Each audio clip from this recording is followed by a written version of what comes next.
the perfect Son of God in all his At tayo po ay nabiyahe papunta po sa Provincial Hospital. Dala po ang mga munting pagpapala. Ito po ay may bigas, may kanin, may ulam, at saka po may biskwit at mga inumin. At meron pa din po dito.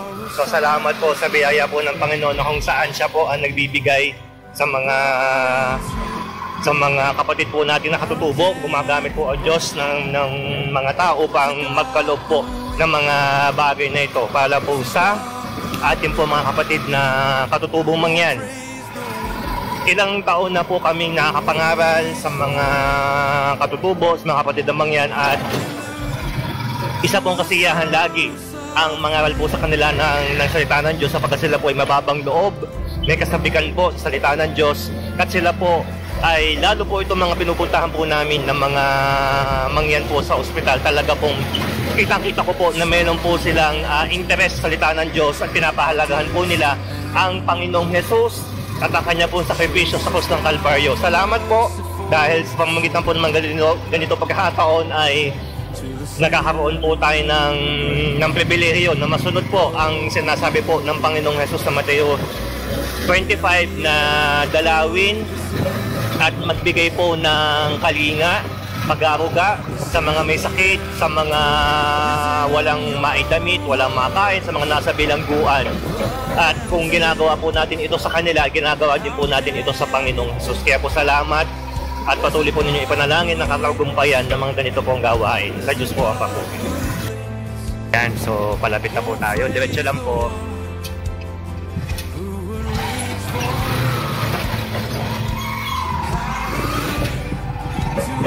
Tapos, dito po, kanan po. Ayan.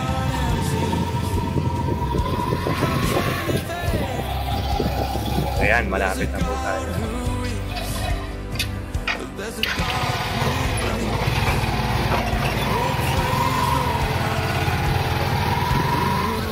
At dito na po tayo. Hello, ayan, magandang gabi po sa bawat isa. Nandito po ako ngayon sa mga kapatid po ng katutubo na mangyan. Dito po sa Mangyan North sa Provincial Hospital. At salamat po dahil meron po tayong kaunting mga pagpapala na ibibigay po sa kanila. So, bali tigit sa lahat, ang pinakamalaki pong pagpapala ay ang salita ng Diyos. Ayan. So, Merry Christmas po at Happy New Year sa bawat isa. Yan. Merry Christmas po at Happy New Year. Ang aking pong dalangin ay patuloy po ninyo na maranasan ang biyaya po ng Panginoon Diyos at patuloy po natin na maranasan ang kanya pong pag-ibig sa ating pong mga buhay. Yan, sa ating pong mga buhay.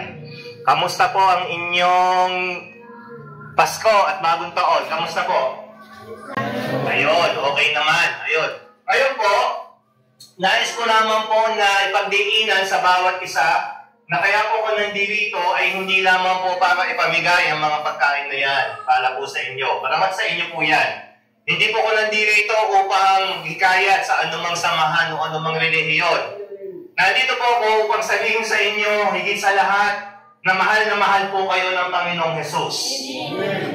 At dahil po sa pagmamahal ng Panginoong Jesus, at ang Panginoon Diyos sa bawat isa, 2,000 taon na po nakalilipas, mayroon pong namatay sa krus para sa kanya pong pagbibigay ng buhay at sa kanya pong muling pagkabuhay ay maiparating sa inyo kung gaano kalaki ang pag-ibig ng Diyos sa bawat isa sa inyo.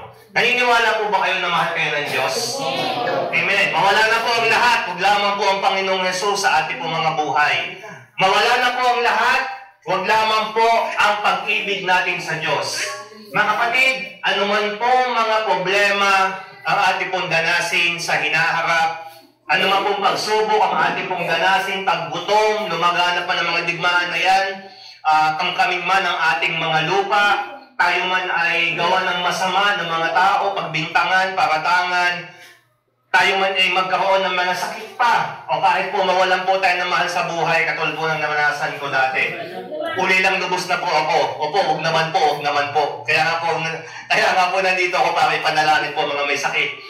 Subalit, kahit po mangyari ang mga bagay na yon, Huwag nawa nating itatwa ang Panginoon Diyos sa ating pong mga buhay.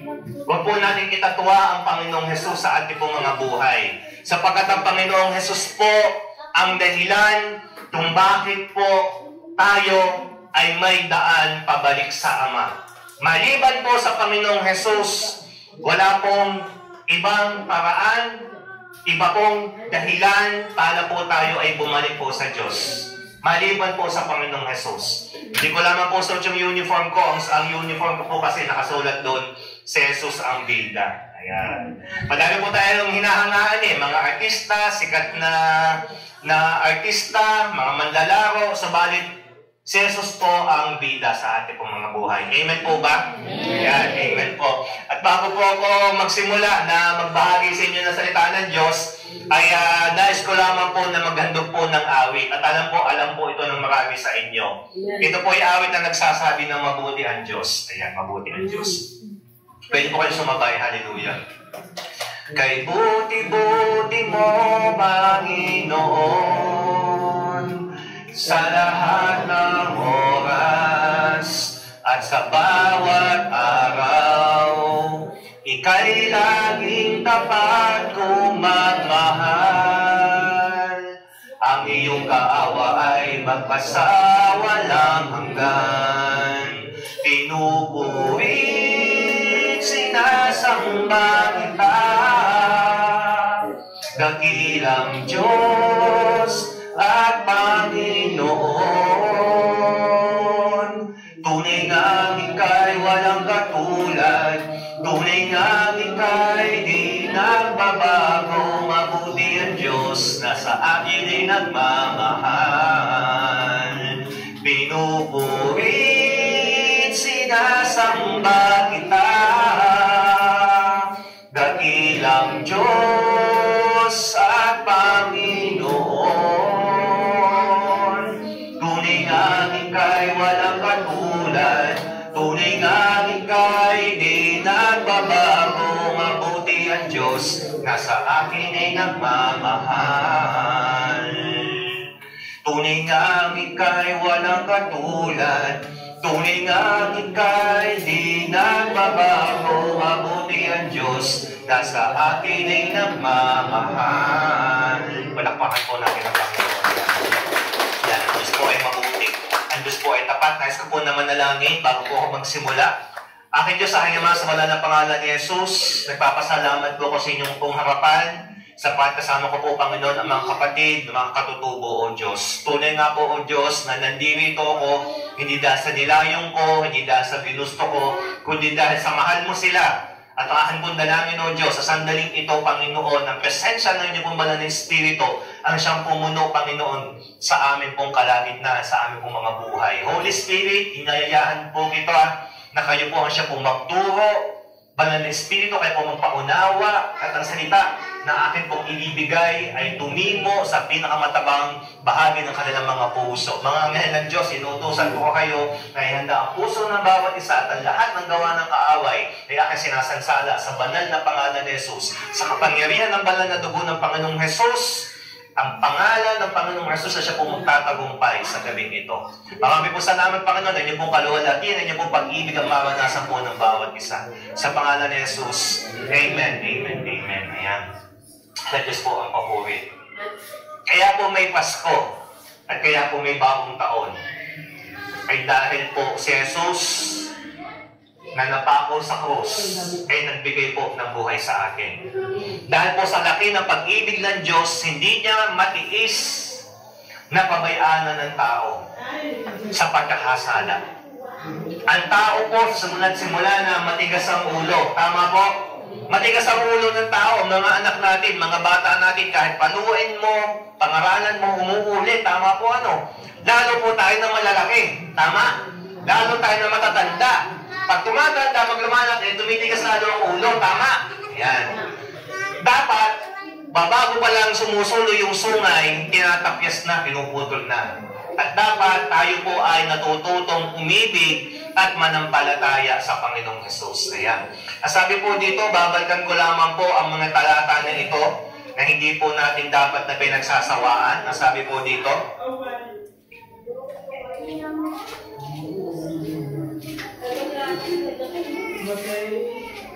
Sabi po dito sa Juan 3:16 to 21, sabi po dito, sapagkat gayon na lamang ang pag-ibig ng Diyos sa sangkatauhan, kaya't ibinigay niya ang kanyang kaisa-isang anak upang sino man sumampalataya sa kanya ay hindi mapahama kundi magkaroon ng buhay na walang hanggan.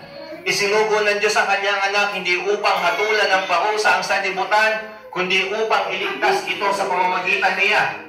Hindi hinahatulan ng parusa ang sumasampalataya sa anak, ngunit inatulan na ang hindi sumasampalataya sapagkat hindi siya sumampalataya sa kaisa-isang anak ng Diyos. Ganito ang paghatol ng Diyos na parito sa sanlibutan ng ilaw, ngunit inibig pa ng mga tao ang dilim kaysa liwanag, sapagkat masasama ang kanilang mga gawa. Kinasusuklaman ng mga gumagawa ng masama ang ilaw, hindi lumalapit dito upang hindi mahayag ang kanilang mga gawa. Ngunit ang namumuhay ayon sa katotohanan ay lumalapit sa ilaw, upang mahayag na ang mga ginagawa niya ay pagsunod sa Diyos. Ayun, mga kapatid, wala po ako sa kabundukan eh. Meron po bang linya ng kuryente sa inyo? Sa inyong lugar doon, wala. Pero pag gabi, may ilaw kayo. May lampara kayo ilaw. Sa amin, sa Patag, pagka nag-brown out, madalas po nag-brown out dito sa Patag. Pag nag-brown out, hindi kami mapakali. Gusto namin ng liwanag. Tama? Tayo din. Ayaw natin sa kadiliman. At ang sabi po dito sa mga talata na ito, ang sino mang umiibig sa Diyos ay lumalapit sa liwanag. At sa paglapit po natin sa liwanag, nakikita natin kung sino tayo. Nakikita natin ang tunay nating kalagayan sa harapan ng Diyos. Nakikita natin, pag tayo lumalapit po sa Panginoon, nakikita natin ang ating mga kasalanan. Nakikita natin ang ating mga karumihan. Kaya po nung si Pedro ay nangingisda, wala silang mahuli. Sabi ng Panginoon Jesus, mga anak, itago ninyo sa kanan ng lambat. Sabi ni Apostol Pedro, hindi pa siya apostol noon, unang beses pa lang niya nakita ang Panginoong Jesus. Sabi ng Apostol Pedro, wala kaming huli magdamag at kami mangingisda, marurunong kami. Pero sige, dahil sinabi nyo, itatapon namin sa kanan. Nang nagsabi sa kanya, karpentero, si Jesus, hindi nangingisda, karpentero. Nung itinapon ni Pedro yung lambat, ang dami. Halos mabigtal yung lambat sa dami ng isda, 100 mahigit na pirasong malalaking isda. At ang sabi ni Pedro kay Jesus, lumuhod siya, Panginoon, lumayo kayo sa akin sapagkat isa akong kasalanan. Bakit? Nakilala ni Pedro na ang kaharap niya ay Diyos, si Jesus, gumagawa ng himala. Kaya nakita niya ang kanyang sarili bilang isang kasalanan. Na kapatid, kung mahal natin ang Panginoong Diyos at tayo lumalapit sa Panginoong Jesus, makikita natin ang ating mga kasalanan at ito po ay itatakwil natin at isusuko sa Kanya. Tama po? Subalit, ang sabi po sa binasa ko, ang mga gumagawa ng masama at umiinig sa kasalanan ay ayaw lumapit sa liwanag. Bakit? Malalantad ang kanilang kasamaan. Pero tayo, lumalapit tayo sa liwanag dahil nais nating ipasakop sa Panginoon ng ating mga puso. Na kapatid, alam ko napahinggan na ninyo lagi, napapahinggan ninyo lagi, si Jesus lamang ang daan patungo sa Ama. Siya ang daan ng katotohanan at ang buhay. Hindi tayo maliligtas sa pamamagitan ng relihiyon. Hindi tayo maliligtas sa pamamagitan ng ating mabubuting gawa. Maliligtas lamang tayo sa pamamagitan ng ating pananampalataya kay Jesus.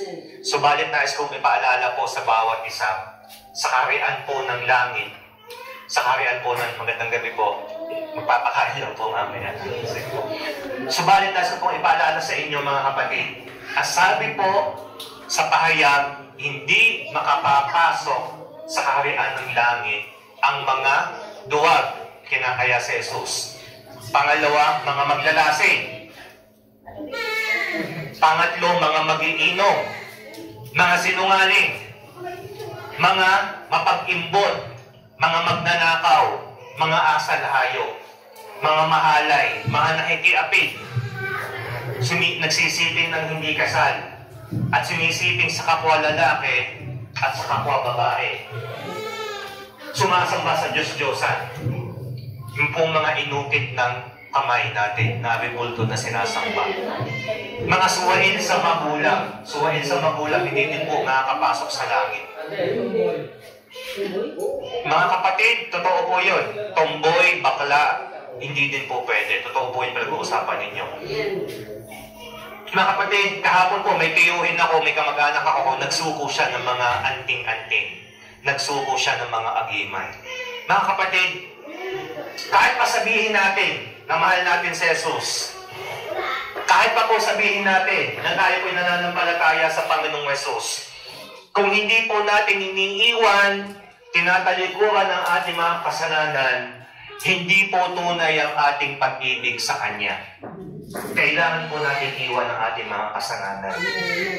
Kaya po sa inyo po mga tribo, kung meron po sa inyo mga nagsasama pa ng hindi kasal, magpakasal na po kayo sa inyong mga kanya-kanyang lugar, kanya-kanyang mga tribo. Hilingin na po ninyo ang basbas ng inyong mga pastor doon. Magpakasal na po. Kung meron po sa atin dito na nagsasama ng kapwa lalaki at kapwa babae, iwan na po natin yun. Hindi po mabuti yun. Minsan na po magmahal, isuko na po natin. Kasi mas mahal po natin ang Panginoong Jesus.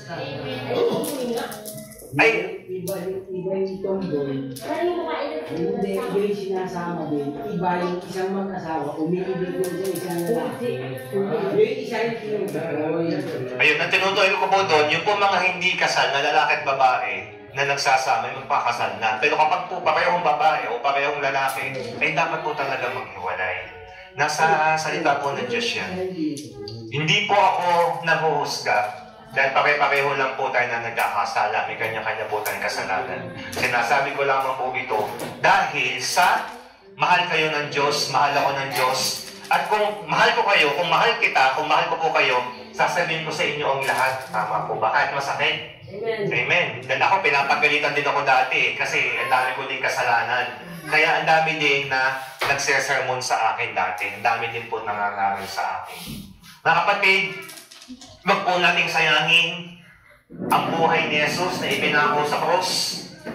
Sa bawat latay, bawat ampas na kanya pong tinamo, 2,000 taon na nakalilipas, sa bawat patakon po ng dugo na lumalabas sa kanyang katawan, tayo pong lahat ang kanya pong naiisip. Tayong lahat. Kaya po niya ginawa yun, para po sa inyo, para po sa akin. Kaya po niya binigay ang kanyang buhay. Dahil nais po niya na tayong lahat ay sama-sama na makapiling niya sa langit. Yung po ang dahilan kung bakit si Jesus ay nagbigay po ng kanyang pong buhay. At ang sabi doon, nung natatakot na po ang kanyang mga alagad dahil malapit na silang iwan ng Panginoong Jesus, sabi po ng Panginoong Jesus sa Juan 14, John chapter 14, huwag kayong mabahala.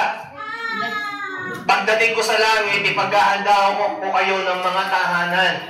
Para pagbalik ko, susunduin ko kayo at dadalhin ko kayo doon sa langit. Kaya mga kapatid, dito sa lupa, ang bahay natin, simple lang. Pero pagdating natin sa langit, maganda po ang tahanan natin. Bakit? Ginawa mismo ng Diyos. Yan, palakpakan po natin ng Diyos. Kaya po kayo, sana matandaan po natin ang mga mukha natin na hahanapin ko po kayong lahat sa langit. Yan. Dahil doon sa langit, ipaghahanda po tayo ni Jesus. Meron po doon piging. Meron po doon kasalan. Ikakasal po tayo sa Panginoong Jesus. Totoo po yun, nasa Biblia. At yung po yung malakihang piging. Lahat po ng mga nananampalataya sa Panginoong Jesus ay uupo sa hapag. Si Jesus po mismo maglilingkod at ang kakainin po natin ay mismong niluto ng Panginoong Jesus. Amen. Maganda po yun. Masarap yun. Masarap po yun. Niluto mismo ng Panginoon Diyos. Mga kapatid, ano man po mga nasa natin sa buhay na ito, tayo po ay tumingin sa pag-ibig ng Diyos sa atin. Kapag tayo ay tumingin sa mundong ito, mawawalan po tayo ng pag-asa. Mawawalan po tayo ng pag-asa. Ang kailangan po natin tingnan ay kung gaano kamahal kayo ng Diyos. Kung yun po ang ating titingnan, kung yun po ang ating pag-asa, meron po tayong mabuting talalagayan. Mga kapatid, ang pag-ibig po ng Diyos ay para sa bawat isa. Subalit ang nakakalungkot, hindi lahat ay tumutugon sa Diyos. Marami ang kumukutya sa Panginoong Hesus. Marami ang hindi naniniwala sa Panginoong Hesus. Marami ang tumatawa sa salita ng Diyos. Marami ang kumukutya sa pangangaral. Mapalad po kayo kung yayakapin po ninyo ang pag-ibig ng Diyos sa inyo po mga buhay. At kung tatalikuran po natin ang ating mga kasalanan. Mga kapatid, ayoko po sayangin ang pagkakataon. Malapit na pong bumalik ang Panginoong Hesus. Sa taon po na ito, meron pong taggutom na mangyayari. Pinag-aaralan po namin ang mga mangyayari sa huling araw o sa end times. Pag po sinabing end times, huling araw, yun yung mga panahon bago dumating ang Panginoong Hesus. Malapit na po. Aabutan po natin ang pangalawang pagdating ng Panginoong Hesus. At sa taon po na ito, lalagaan na po ang mga digmaan. At ang epekto po ng mga digmaan ay taggutom. Mapalad po kayo, nasa mga bundok kayo, madami kayong pananim. Pero kami, na mga nasa patag, mararamdaman po namin talaga yung taggutom. Kaya kayo, na nasa mga bundok, mapalad po kayo, magtanim na po kayo ng magtanim. Gumawa na po kayo ng madaming abono, ng madaming punla. Dahil magkakaroon po ng taggutom. Magano na po kayo ng tubig na maiinom. Madami naman po tubig sa inyo maiinom, ano? Yun, madami. Mabuti pa po kayo. Baka kami makiigib sa inyo. Kami dito, talaga pong lalagaan na po ang taggutom at taghirap. Pati po sa tubig, napapanaginipan po itong mga kasama namin na ang buong bansa ay pupunta kay BBM para humingi ng tubig na maiinom. Sa ating presidente humihingi ng tubig para maiinom. Sabi po sa Mateo 24,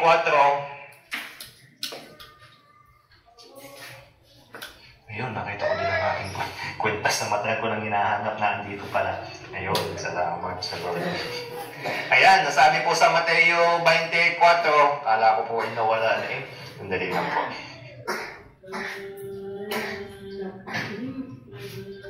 Ito po kasi ay dito nakasulat ang pangalan ng Panginoon.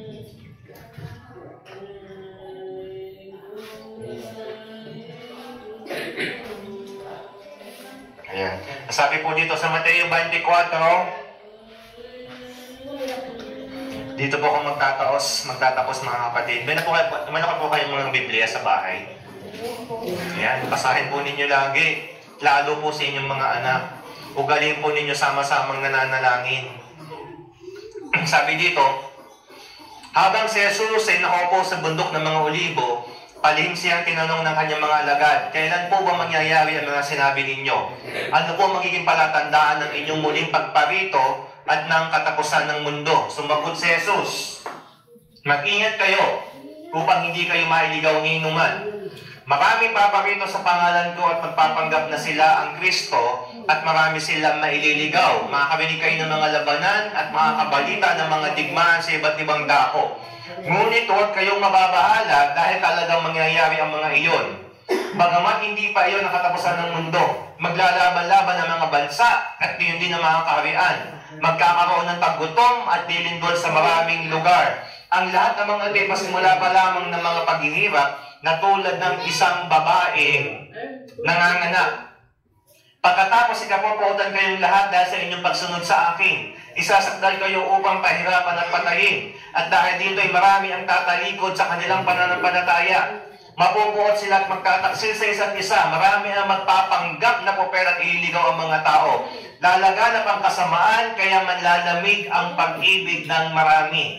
Ngunit ang nananatiling tapat hanggang wakas ang siyang maliligtas. Ipapangaral sa buong sanlibutan ang magandang balitang ito tungkol sa kaharian ng Diyos upang magsilbing patotoo sa lahat ng mga bansa at sa darating ang wakas. Mga kapatid, nagtanong po ang mga alagad, kailan ka po darating? Kailan ka po babalik upang itatag ang iyong kaharian? Sabi po ng Panginoon Jesus, lalabas sa madaming propeta, magpapanggap na Kristo. Madami po yan. Sa China po, mayroon pong samahan doon na kulto. Sa kanila, sabi nila, dumating na si Jesus sa China. Babae pa. Ayun, maling mali. Mga bulaang propeta. Sabi din po ng Panginoon Jesus, magkakaroon ng madaming lindol. Dumalaga na pong lindol at ang dami. Tama po, malalakas ang lindol. At sabi din po doon, magkakaroon ng taghirap, ng mga taggutom at saka ng mga digmaan. Kapag lahat yan ay nangyari ng sabay-sabay, at ngayon lang po yan nangyayari sa panahon natin, saka po darating ang Panginoong Jesus, saka darating ang wakas. At ang katulad daw niyan ay parang babaeng sa mga nganak. Ang babae po, habang malapit ang mga anak, dumadalas yung pagsakit ng tiyan, padalas ng padalas, tama po sa mga nanay, padalas ng padalas, at patindi na patindi yung sakit. Ganon din po. Kaya po dumadalas ang lindol, kaya dumadalas ang gera, palaki ng palaki ang mga gera, ang mga tagutom na yan, ay dahil paparating na po, malapit ang bumalik ang Panginoong Jesus. At sabi po doon, magtataksil ang mga tao sa isa't isa. Ang pamilya mo, kapag hindi po yan lahat mananampalataya, magiging kalaban mo yan. Ang pamilya mo, kaya po sa panahon na ito, ang buong pamilya po natin dapat ay nananampalataya sa Panginoong Jesus. Dapat po may pag-ibig sa Diyos. Dahil kapag hindi, pag ang asawa mo ay hindi nananampalataya, magiging kalaban mo yan. Darating po, malapit na po dumating ang tatak ng halimaw. Marka ng halimaw, yung pong 666, nabasa na po ninyo sa Biblia, na kapag wala kang tatak ng halimaw, hindi ka makakabili. Hindi ka makakabenta. Yung po yung ilalagay sa kanang kamay o kaya isa noo. At kapag wala ka nun, hindi ka makakabili. Hindi ko po alam kung ano yun, kung yung ba yung microchip o ano man. Kapag po may lumabas, kapag inilabas na po yan, ipanalangin po ninyo sa Panginoon. Lord, ipanalangin po ninyo, Panginoon, ayoko pong madaya. Sabihin po ninyo sa akin, kapag yun ay lumabas na, yun po lagi ninyong ipag-pray. Para kapag lumabas na yun, huwag po ninyong tatanggapin yung 666, yung tatak ng halimaw. Dahil kapag po tinanggap ng tao ang mark of the beast, ang marka ng halimaw, yung 666, wala na pong pagsisisi. Hindi na po pwedeng pagsisihan. Ang tatanggap po ng 666 ay pag-aari ni Satanas. Tayo, meron tayong banal na espiritu, yun po ang katibayan na pagmamayari tayo ng Diyos. Sa huling araw, sabi po sa binasa natin, lalaganap ang kasamaan sa buong daigdig. Kaya po malalamig ang pag-ibig ng marami. Pag po sinabing malalamig ang pag-ibig ng marami, ibig sabihin nun, mawawalan po ng pag-asa. Ibig sabihin po nun, pulos kasamaan na nangyayari sa mundo. Kaya po malalamig yung pag-ibig sa isa't isa. At madami daw po ang tatalikod sa pananampalataya. Madami tatalikod sa pananampalataya. Kaya po mga kapatid, huwag po natin ibigin ang buhay sa mundong ito. Ang ibigin po natin ay ang buhay na kasama si Jesus sa kabilang buhay. Ang sabi po ng Panginoon Jesus, na sino man mag-ingat ng kanyang buhay ay mawawalan ng buhay, mawawalan ito. Subalit na sino man magbigay ng kanyang buhay alang-alang kay Jesus, ang tatanggap ng buhay na walang hanggan. Pag po dumating na ang Antikristo, pag po sinabing Antikristo, siya po yung mamumuno sa buong mundo na lalaban sa Diyos. Pamumunuan po niyang buong mundo, siya po ay lalaban sa Diyos. Kapag po dumating na ang Antikristo, ipapalaganap po niya kasamaan. At lahat po ng bansa, uusigin po niya ang mga Kristiyano, uusigin po ng Antikristo lahat ng mananampalataya. At patatatakan po ang lahat ng tao. Noong marka ng halimaw, dapat po tayong manindigan. Sabi po sa Biblia, madaming mga mananampalataya ang mapupugutan ng ulo dahil sa pagtanggi sa tatak ng halimaw. Mga kapatid, ito po ang sasabihin ko sa inyo, mas maiging mamatay na nasa Panginoong Jesus. Mas maigi po ang mamatay na pinapanindigan mo ang katotohanan sapagkat doon sa langit kasama mo ang Diyos. Kapag itinatawa po natin si Jesus sa mundong ito, pag itinatawa natin siya, itatatwa po tayo ni Jesus sa langit. Itatatwa tayo ni Jesus. Kapag tinangkilik po natin ang Panginoong Jesus, ngayon, pag kinilala natin siya, hindi natin siya ikinahiya kahit na tayo mamatay, kikilalanin din po tayo ni Jesus sa kabilang buhay, sa harapan ng kanyang Ama. Mga kapatid, kaya ko po ito sinasabi, hindi ko po kayo laging kasama. Bihira po tayo magkasama, kaya po ibinibigay ko na po sa inyo ang lahat ng dapat ninyo mapahinggan at malaman. Dahil dadanasin po natin ang mga bagay na ito. Kahit po kayo nasa bundok, darating po ang panahon, may mga sundalo na pupunta, para kayo tanungin kung meron kayong Biblia, kung kayo nananampalataya kay Jesus. At ang mga may Biblia, mga nananampalataya kay sa Panginoong Jesus ay uusigin, pahihirapan, ikukulong, at papatayin. Nakasulat po ito sa Biblia, binasa ko lang kanina. At ito po ay napapanaginipan na po namin. Madami na po sa amin nananaginip ng mga bagay na ito. Bago pa po dumating ang pandemic, napanaginipan na po ito ng mga kasama ko. Bago pa po dumating yung bakuna laban sa COVID, napanaginipan na rin po namin ito. Bago pa po dumating yung mga lindol, bago po dumating yung mga giyera na yan, napanaginipan na po namin yan. Ang Diyos po ay nangungusap kahit sa panaginip. Na kapatid, mahal na mahal po kayo ng Diyos. At ang kahilingan po niya ay ang inyong mga puso. Ang hinihiling po niya ay tunay na pagsusuko, tunay na pagtalikod sa kasalanan. Ang nais po ng Panginoon, pagsisihan natin ang ating mga kasalanan. Ngayon po, tayo po ay mananalangin dito po sa sahig. Okay lang po ba na tayo ay lumuhod? Ayan. Okay lang po na tayo ay lumuhod. Tanda po na pagpapakumbaba natin sa harapan ng Diyos. Kung meron po sa inyo na sige po, tayo po ay lumuhod at tayo po hihingi po ng awat habag sa Panginoon. Hallelujah.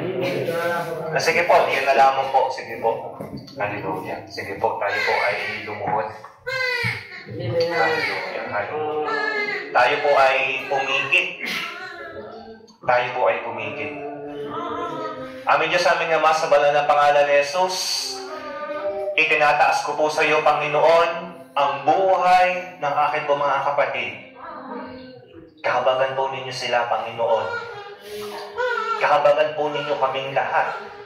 Kailangan po namin ng awat habag mo. Idinadalangin ko, O Diyos, sa banal na pangalan ni Jesus. Bigyan mo kami ng malinis na puso. Pagkalooban mo kami, Panginoon, ng tunay na puso ng pagsisisi.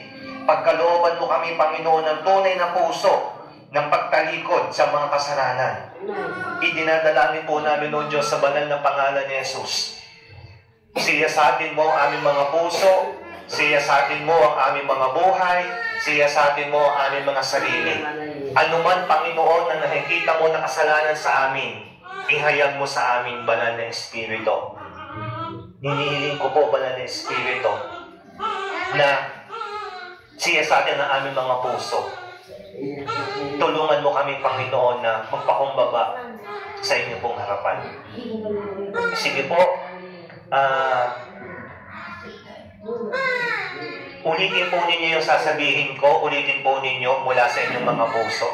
Panginoon Diyos, na makapangyarihan sa lahat, na may lalang ng langit at lupa, nagpapasalamat po ako sa inyong harapan.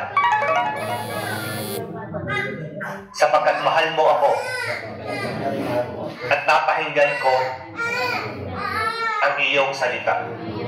Nagpapakumbaba po ako.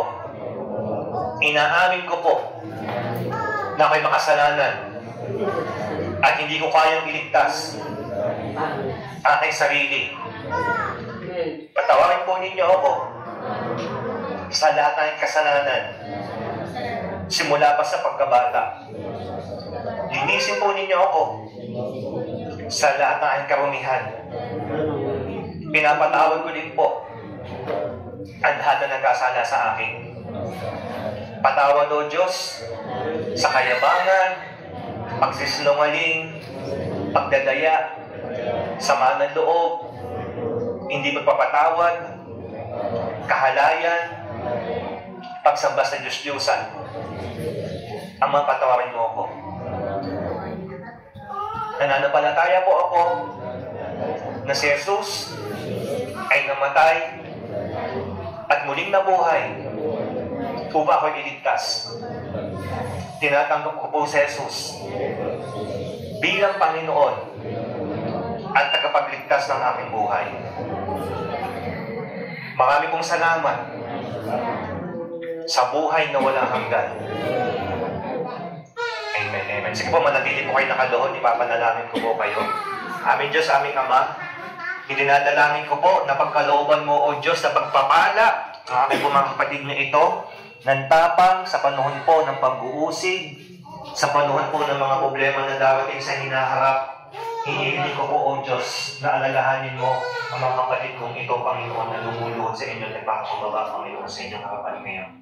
Idinadalangin ko po, O Diyos, alalahanin mo sila at patatagin ang kanila pong pananampalataya sa lahat ng pagsubok na darating sa kanila sa hinaharap. Idinadalangin ko po, Panginoon, na ang kanila pong mga pangalan ay naroon sa aklat po ng buhay at makasama ko, Panginoon, doon po sa pangalawang pagdating mo at sa iyo pong paghahari.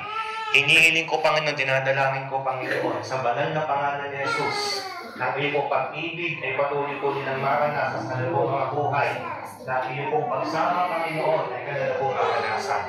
Marami pong salamat. Hallelujah. Panginoon, banal na Espiritu, dinadalangin ko po, Panginoon, puspusin ang bawat isa na iyong banal na Espiritu. Receive the Holy Spirit. Hallelujah.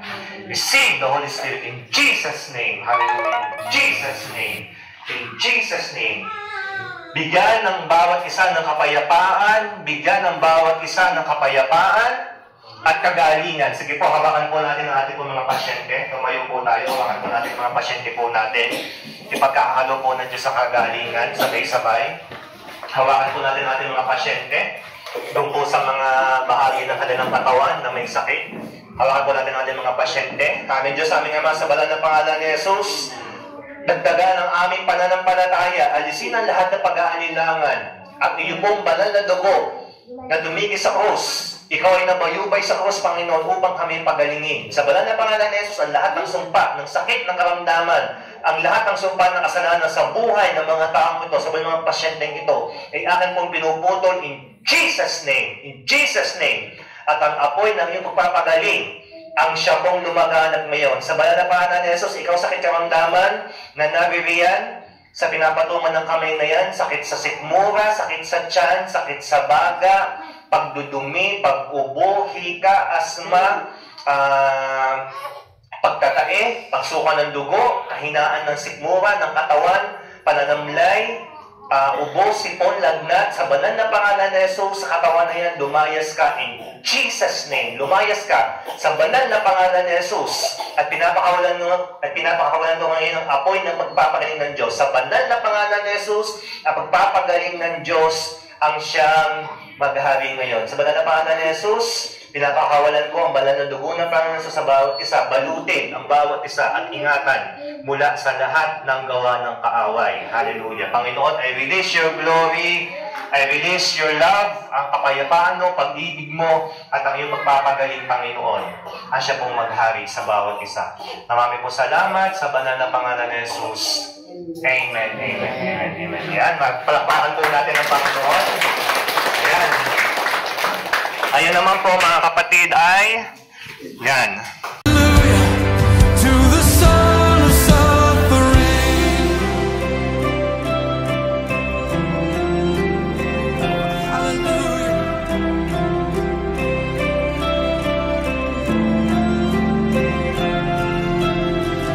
Your cross, my freedom, your stripes, my healing, all praise.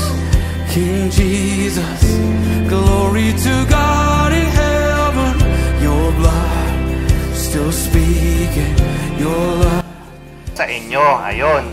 So, bale, pupunta na lang po ako dyan upang ibahagi po sa inyo. Ito po may ulam, may ulam, may kanin, may biscuit, at saka po may juice. Ayun, meron din po. Sige po. So, pupunta na lamang po ako dyan.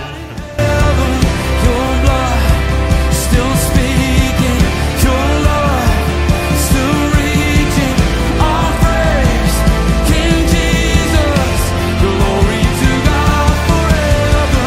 Your cross, my freedom, your stripes, my healing, all praise. Magandang gabi po. Happy New Year po. Happy New Year po sa bawat isa. Yan, mayroon lang po kaming ibibigay na kaunting regalo po. Ayun. Yan. Happy New Year po. Mahal na mahal po kayo ng Panginoon. Ayan. Glory to God. Glory to God.